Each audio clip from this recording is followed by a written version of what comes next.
Welcome back to coffee with Sneha. എല്ലാവരും സുഖമായിട്ടിരിക്കുന്നു വിശ്വസിക്കുന്നു. ഞാനും സുഖമായിട്ടിരിക്കുന്നു. ആദ്യമായിട്ടാണ് വീഡിയോ കാണുന്നതെങ്കിൽ ലൈക്ക് ചെയ്യാനും കമൻറ്റ് ചെയ്യാനും സബ്സ്ക്രൈബ് ചെയ്യാനൊന്നും മറക്കണ്ടെന്ന് പറഞ്ഞുകൊണ്ട് നമുക്ക് ഇന്നത്തെ വീഡിയോയിലേക്ക് പോകാം. അപ്പോൾ ഇന്നത്തെ വീഡിയോ സ്റ്റാർട്ട് ചെയ്യുന്നത് നമ്മുടെ സ്റ്റേറ്റ് ആൻഡ് നാഷണൽ അവാർഡ് വിന്നേഴ്സിനെ കൺഗ്രാജുലേറ്റ് ചെയ്തിട്ടാണ്. സ്റ്റേറ്റ് അവാർഡിലേക്ക് വരുവാണെങ്കിൽ നമ്മുടെ പൃഥ്വിരാജാണ് ബെസ്റ്റ് ആക്ടറായിട്ട് തിരഞ്ഞെടുക്കപ്പെട്ടിട്ടുള്ളത്. അതുപോലെ തന്നെ ബെസ്റ്റ് ആക്ട്രസ് ആയിട്ട് തിരഞ്ഞെടുക്കപ്പെട്ടത് രണ്ടുപേരെയാണ്. നമ്മൾ എല്ലാവരെയും പ്രിയപ്പെട്ടിട്ടുള്ള ഉർവശി ചേച്ചിയും അതുപോലെ തന്നെ ബീന ചേച്ചിയാണ്, ബീന ആർ ചന്ദ്രൻ. പിന്നെ നാഷണൽ അവാർഡിലേക്ക് വരുവാണെങ്കിൽ നമ്മുടെ കാന്താരയിലൂടെ പെർഫോം ചെയ്തിട്ടുള്ള നമ്മുടെ ഋഷഭ് ഷെട്ടിയാണ് അവിടുത്തെ ബെസ്റ്റ് ആക്ടറായിട്ട് തിരഞ്ഞെടുക്കപ്പെട്ടിരിക്കുന്നത്. അതുപോലെ തന്നെ അവിടെയും രണ്ട് ആക്ട്രസിനെയാണ് ബെസ്റ്റ് ആക്ട്രസ് ആയിട്ട് തിരഞ്ഞെടുക്കപ്പെട്ടിരിക്കുന്നത്. ഒന്ന് നമ്മുടെ നിത്യ മേനോനും ഒന്ന് നമ്മുടെ മാൻസിയുമാണ്. ഈ രണ്ട് അവാർഡ്സിലും സ്റ്റേറ്റ് അവാർഡ്സ് ആണെങ്കിലും നാഷണൽ അവാർഡ്സ് ആണെങ്കിലും ഇത് ഡിക്ലെയർ ചെയ്യുന്നതിന് മുന്നേ തന്നെ ഒരുപാട് കോൺട്രവേഴ്സീസ് വന്നിട്ടുണ്ടായിരുന്നു. അപ്പോൾ നമുക്ക് പൃഥ്വിരാജിൽ നിന്ന് തുടങ്ങാം. അപ്പം സ്റ്റേറ്റ് അവാർഡ് പ്രഖ്യാപിക്കുന്നതിന് മുന്നേയും പ്രഖ്യാപിച്ചതിന് ശേഷമൊക്കെ ആയിട്ട് പൃഥ്വിരാജിനെതിരെയും അതുപോലെ തന്നെ ആടുജീവിതം എന്ന മൂവിക്കെതിരെയുമായിട്ട് ഒരുപാട് തരത്തിലുള്ള നെഗറ്റീവായ കാര്യങ്ങൾ സോഷ്യൽ മീഡിയയിൽ കണ്ടിട്ടുണ്ടായിരുന്നു. പൃഥ്വിരാജിന് എന്തിനാണ് ആടുജീവിതത്തിലെ ഈ ഒരു പെർഫോമൻസിന് അവാർഡ് കൊടുക്കുന്നതെന്ന് ഒരുപാട് ആൾക്കാർ ചോദിക്കുന്നുണ്ടായിരുന്നു. അത് വെറും ഫാൻസി ഡ്രസ് അല്ലേ എന്ന രീതിയിലാണ് അവർ സംസാരിക്കുന്നുണ്ടായിരുന്നത്.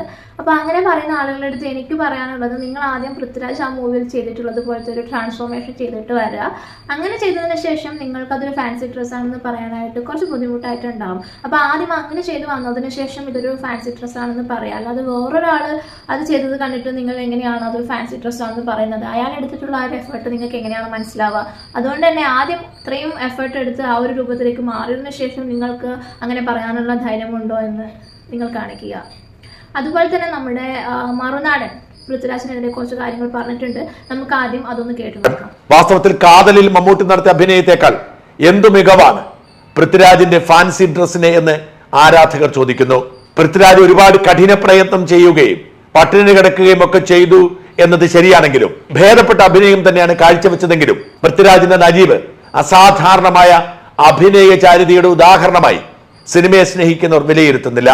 ഒരുപക്ഷെ മലയാള സിനിമയുടെ ചരിത്രത്തിൽ ഏറ്റവും അധികം ഊതിപ്പെരിപ്പിച്ച സിനിമയാണ് ആടുജീവിതം എന്ന് പറയേണ്ടിയിരിക്കുന്നു. ഒരു അറുബോറൻ സിനിമ എന്നാണ് പലരും അതിനെ വിലയിരുത്തുന്നത്. എന്നാൽ ആടുജീവിതം പോലെ മഹത്തായ ഒരു സിനിമാ സൃഷ്ടി മലയാളത്തിൽ ഇന്ന് വരെ ഉണ്ടായിട്ടില്ല. ആടുജീവിതത്തിന് കുറഞ്ഞത് ഓസ്കാർ കിട്ടണം എന്ന് തള്ളിയവരായിരുന്നു അധികവും. ആ തള്ളൽ സോഷ്യൽ മീഡിയ ഏറ്റെടുത്തപ്പോൾ റെക്കോർഡ് കളക്ഷൻ നേടി എന്നൊക്കെ പറയുന്നുണ്ടെങ്കിലും യഥാർത്ഥ കണക്ക് ആർക്കും അറിയില്ല. ആടുജീവിതം കണ്ടവർ ആത്മാർത്ഥമായി പറയുന്നത് അതൊരു അറുബോറൻ സിനിമയായിരുന്നു. ആ സിനിമയിലെ ഒരു 40% എഡിറ്റ് ചെയ്ത് കളയേണ്ടതായിരുന്നു എന്ന് തന്നെയാണ്. പക്ഷെ ആടുജീവിതത്തിന് കൊടുത്ത ആ തള്ള് ചലച്ചിത്ര അവാർഡ് ജൂറിയും ഏറ്റെടുത്തു എന്ന് നിർഭാഗ്യകരമായി പറയേണ്ടിയിരിക്കുന്നു. ഏറ്റവും അധികം പുരസ്കാരങ്ങൾ ലഭിച്ചിരിക്കുന്നത് ആടുജീവിതത്തിനാണ്. അതിലൊന്ന് പൃഥ്വിരാജിന് കിട്ടിയ മികച്ച നടനുള്ള അഭിനയമാണ്. പൃഥ്വിരാജിന്റെ അഭിനയം മോശമായിരുന്നില്ല. പക്ഷെ മമ്മൂട്ടി കാതലിൽ നടത്തിയ അഭിനയത്തിന്റെ 7 അയൽപ്പക്കത്തെത്തിയില്ല എന്ന് ഖേദപൂർവ്വം പറയട്ടെ. ഭ്രമയുഗം കൂടി ഇക്കുറി പരിഗണിച്ചിരുന്നെങ്കിൽ തീർച്ചയായും പൃഥ്വിരാജിന് പുരസ്കാരത്തെക്കുറിച്ച് ചിന്തിക്കാൻ പോലും കഴിയുമായിരുന്നില്ല. അത്ര മികച്ച അഭിനയമാണ് മമ്മൂട്ടി കാതലിലും ഭ്രമയുഗത്തിലും ഒക്കെ വെച്ചത്. എന്നാൽ വിചിത്രമായിരിക്കുന്ന കലാമൂല്യവും സാങ്കേതിക മികവും ജനപ്രീതിയുമുള്ള സിനിമയ്ക്കുള്ള പുരസ്കാരം ആടുജീവിതത്തിന് കിട്ടിയതാണ്. ഏറ്റവും മികച്ച നടനായി പൃഥ്വിരാജിന് കൊടുത്തപ്പോൾ ഏറ്റവും മികച്ച സിനിമയായി കാതൽ കൊടുത്ത് മമ്മൂട്ടിയെയും അവർ തൃപ്തിപ്പെടുത്തിയെങ്കിലും ഏറ്റവും ജനപ്രിയ സിനിമയായി എങ്ങനെ ആടുജീവിതം മാറി എന്ന ചോദ്യം ബാക്കിയാകുന്നു. പണ്ടൊക്കെ അവാർഡ് സിനിമ എന്ന വിഭാഗത്തിൽപ്പെട്ട സിനിമകൾ മാത്രമായിരുന്നു പുരസ്കാരം നേടിയിരുന്നത്. അക്കാലത്ത് ജനപ്രീതിയുള്ള സിനിമയായിരുന്നു എല്ലാവരുടെയും കൗതുക കാഴ്ച. ജനങ്ങൾ ഏറ്റവും അധികം ഇഷ്ടപ്പെട്ട സിനിമ എന്ന നിലയിൽ ജനപ്രീതിയും കലാമൂല്യവുമുള്ള സിനിമയുടെ പുരസ്കാരം ഏതു സിനിമ നേടുന്നു എന്നതായിരുന്നു ചർച്ചാ വിഷയം. ആ പുരസ്കാരമാണ് ആടുജീവിതത്തിന് കൊടുത്തിരിക്കുന്നത്. ആടുജീവിതത്തെക്കാൾ എത്രയോ മികച്ച സിനിമയായിരുന്നു, എത്രയോ കലാമൂല്യവും സാങ്കേതിക മികവുമുള്ള സിനിമയായിരുന്നു, എത്രയോ ആളുകളെ കോരിത്തെരിപ്പിച്ച സിനിമയായിരുന്നു 2018. ആ മികവ് കൊണ്ടാണ് 2018 ഓസ്കാറിന് പോലും പരിഗണിക്കപ്പെട്ടത്. ഇയാൾക്ക് എന്താണ് പൃഥ്വിരാജിന്റെ അടുത്തുള്ള പ്രോബ്ലം എന്ന് അറിയില്ല. സത്യം പറഞ്ഞാൽ ആടുജീവിതം എന്നൊരു മൂവിയിൽ പൃഥ്വിരാജ് എന്നൊരു വ്യക്തിനെ എവിടെയും കാണാനായിട്ട് പറ്റിയിട്ടുണ്ടായിരുന്നില്ല. പിന്നെ ആ ഒരു ട്രാൻസ്ഫോർമേഷൻ ഉണ്ടല്ലോ, അത് പൃഥ്വിരാജിന്റെ ആയാലും അതുപോലെ തന്നെ ഗോകുലിന്റെ ആയാലും അതുപോലെ ആ ഒരു മൂവിയിൽ ആക്ട് ചെയ്തിട്ടുള്ള എല്ലാവരും അത്ര അടിപൊളിയായിട്ട് അത്ര ഗംഭീരമായിട്ടാണ് ആക്ട് ചെയ്തിട്ടുള്ളത്. നമുക്ക് ആ ഒരു അറബീനൊക്കെ കുറിച്ച് ഇപ്പം ആലോചിക്കുമ്പോൾ കൂടെ അത്രയും ഹെയ്റ്റാണ് അയാളുടെ അടുത്തൊക്കെ ഇപ്പൊ കൂടെ വരുന്നത്. അപ്പൊ അത്ര ഗംഭീരമായിട്ടാണ് അതിൽ ആക്ട് ചെയ്തിട്ടുള്ള എല്ലാവരും ആക്ട് ചെയ്ത് വെച്ചിരിക്കുന്നത്. പിന്നെ ഇപ്പം പൃഥ്വിരാജിന് ഈ ഒരു അവാർഡ് കിട്ടിയതിൽ ഏറ്റവും കൂടുതൽ സന്തോഷിക്കുന്നത് ചിലപ്പോൾ മമ്മൂക്കയായിരിക്കും. മമ്മൂക്കയായാലും ലാലേട്ടനായാലും പൃഥ്വിരാജിന് ഈ ഒരു അവാർഡ് കിട്ടിയതിൽ അവർക്ക് ഭയങ്കര സന്തോഷം ഉണ്ടാകാൻ മാത്രമേ വഴിയുള്ളൂ. മമ്മൂക്കയാണെങ്കിലും ലാലേട്ടനാണെങ്കിലും ഈ ഒരു അവാർഡ് കിട്ടിയിട്ട് വേണ്ടെങ്കിൽ അവർ നമ്മളൊക്കെ ബെസ്റ്റ് ആക്ട്രസ് ആണെന്നുള്ള രീതിയിൽ പ്രൂവ് ചെയ്യാനായിട്ട്. സോ അവർ ഓൾറെഡി പ്രൂവ് ചെയ്തിട്ടുള്ള ആൾക്കാരാണ്. അതുകൊണ്ട് ഈ ഒരു അവാർഡ് അവർക്ക് കിട്ടിയില്ലെന്ന് വെച്ചിട്ട് അവർക്ക് യാതൊരു പ്രശ്നം ഉണ്ടാവാനുള്ള ഒരു കാര്യം ഉണ്ടെന്ന് തോന്നുന്നില്ല. പിന്നെ അതിൻ്റെ ഇടയിലാണ് ഈ മറുനാടൻ്റെ ഒരു കുത്തിത്തിരിപ്പ്. അപ്പോൾ സ്റ്റേറ്റ് അവാർഡ്സ് മൊത്തം എടുത്ത് നോക്കുകയാണെങ്കിൽ വളരെ കൃത്യമായിട്ട് അത് അർഹതപ്പെട്ട ആളുകൾക്ക് തന്നെയാണ് ലഭിച്ചിരിക്കുന്നതെന്ന് തന്നെയാണ് ഞാൻ കരുതുന്നത്. എന്നാൽ ഏറ്റവും വലിയ കോൺട്രവേഴ്സീസ് നടന്നിരിക്കുന്നത് നാഷണൽ അവാർഡിൻ്റെ കാര്യത്തിലാണ്. ഈ ഒരു നാഷണൽ അവാർഡ് പ്രഖ്യാപിക്കുന്നതിന് മുന്നേ നമ്മുടെ മുൻനിര മീഡിയാസൊക്കെയും ഭയങ്കരമായ ഒരു തള്ളലാണ് നടത്തിയിട്ടുണ്ടായിരുന്നത്. അതായത് നമ്മുടെ മമ്മൂക്കയും അതുപോലെ തന്നെ ഋഷഭ് ഷെട്ടിയുമാണ് ഫൈനൽ റൗണ്ടിൽ കോമ്പീറ്റ് ചെയ്യുന്നത് എന്നുള്ള രീതിയിലാണ് അവർ പ്രഖ്യാപിച്ചിട്ടുണ്ടായിരുന്നത്. സ്റ്റേറ്റ് അവാർഡ് ആണെങ്കിലും നാഷണൽ അവാർഡ് ആണെങ്കിലും രണ്ടും മമ്മൂക്കയാണ് കൊണ്ടുപോകാൻ പോകുന്നത് എന്നുള്ള രീതിയിലാണ് ഇവർ തള്ളിവിട്ടിട്ടുണ്ടായിരുന്നത്. സോ ഒരു സമയത്ത് ഈ മീഡിയക്കാർ പറയുന്നത് മൊത്തം സത്യമാണ് എന്നുള്ള രീതിയിൽ വിശ്വസിച്ചൊരു കാലം ഉണ്ടായിരുന്നു. അപ്പോൾ ഈ ഒരു മീഡിയക്കാർ റിപ്പീറ്റ് ചെയ്ത് പറഞ്ഞിട്ടുണ്ടായിരുന്നത് മമ്മൂക്കയും ഋഷഭ് ഷെട്ടിയും തമ്മിലാണ് ലാസ്റ്റ് റൗണ്ടിൽ മത്സരിച്ചിട്ടുണ്ടായിരുന്നത് എന്നുള്ളതാണ്. അതായത് മമ്മൂക്കയുടെ റോഷാക്കും പിന്നെ നൻപകൽ നേരത്ത് എന്നുള്ള മൂവിയിലെ പെർഫോമൻസും അതുപോലെ തന്നെ കാന്താര എന്ന മൂവിയിലെ പെർഫോമൻസിനുമാണ് ഋഷഭ് ഷെട്ടിയും നമ്മുടെ മമ്മൂക്കയും മത്സരിക്കുന്നത് എന്നുള്ള രീതിയിലാണ് ഇവർ പറഞ്ഞിട്ടുണ്ടായിരുന്നത്. ബട്ട് അങ്ങനെ ഒരു സംഭവമേ അവിടെ നടന്നിട്ടുണ്ടായിരുന്നില്ല.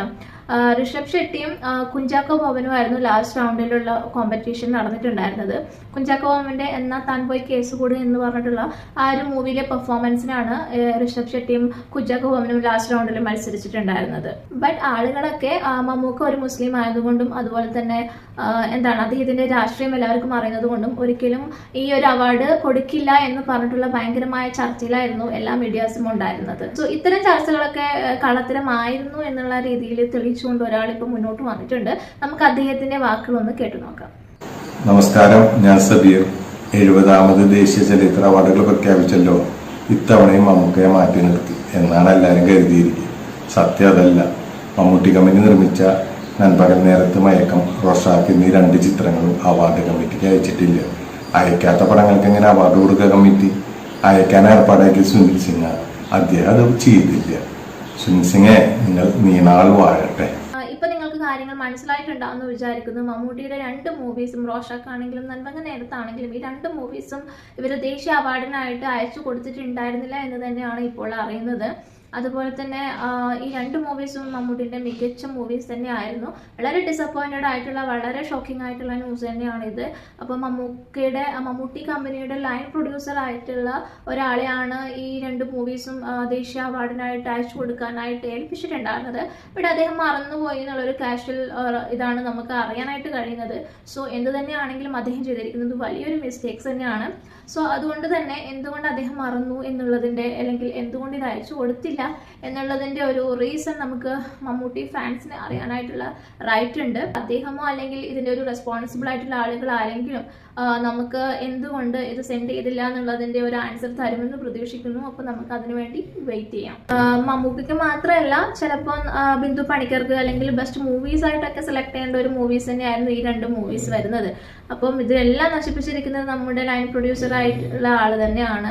ഇതൊക്കെ ആണെങ്കിലും ചിലപ്പോൾ നമ്മൾ അയച്ചു കൊടുത്താലും അവർ സെലക്ട് ചെയ്യാനൊന്നും പോകുന്നില്ല എന്ന് വേണമെങ്കിൽ നമുക്ക് ആശ്വസിക്കാം. കാരണം ലാസ്റ്റ് ഇയർ ഒക്കെ പുഷ്പയിലെ പെർഫോമൻസിനാണ് നമ്മുടെ അല്ലു അർജുൻ അവാർഡ് കൊടുത്തിട്ടുണ്ടായിരുന്നത്. അപ്പോൾ അവരുടെ ഒരു ലെവൽ ഓഫ് ക്വാളിറ്റി നമുക്ക് മനസ്സിലാക്കാവുന്നതല്ലേ ഉള്ളൂ. അപ്പം മേ ബി ചിലപ്പോൾ മമ്മൂക്കയുടെ ഈ 2 മൂവീസ് അയച്ചു കൊടുത്താൽ അവർ സെലക്ട് ചെയ്യാനൊന്നും പോകുന്നില്ലായിരിക്കാം. ബട്ട് നമ്മൾ അയച്ചു കൊടുത്തിട്ട് അവർ സെലക്ട് ചെയ്തില്ലെങ്കിൽ ഓക്കെ, അങ്ങനെ നമുക്ക് വിചാരിക്കുന്നത്. നമ്മൾ അയച്ചു കൊടുക്കാതിരുന്നിട്ടാണ് ഇങ്ങനെ വന്നിരിക്കുന്നതെന്ന് അറിയുമ്പോൾ ഒരു വല്ലാത്തൊരു വിഷമം. കാരണം അയച്ചു കൊടുത്തിരുന്നെങ്കിൽ ചിലപ്പോൾ കിട്ടിയേനെ എന്നുള്ളൊരു ഹോപ്പ് ഇങ്ങനെ മനസ്സിൽ കിടക്കുന്നതുകൊണ്ട് ഒരു ഭയങ്കര ഒരു വിഷമമുണ്ട്. എന്നാലും നമ്മുടെ മമ്മൂക്കക്ക് ഇതിൻ്റെ ആവശ്യമൊന്നും ഇല്ല. അദ്ദേഹം ഒരു ബെസ്റ്റ് ആക്ടറാണ് എന്നുള്ളത് ലോകം മുഴുവൻ അറിയുന്ന ഒരു കാര്യമാണ്. പിന്നെ ഈ ഒരു അവാർഡ് കിട്ടിയിട്ട് വേണമല്ലോ മമ്മൂക്ക ബെസ്റ്റ് ആക്ടർ ആണെന്ന് പ്രൂവ് ചെയ്യാനായിട്ടല്ലേ. അപ്പോൾ നമുക്ക് അങ്ങനെ സമാധാനിച്ചുകൊണ്ട് മറ്റൊരു വീഡിയോ ആയിട്ട് വീണ്ടും കാണാം. അതുവരേക്കും ബൈ ബൈ.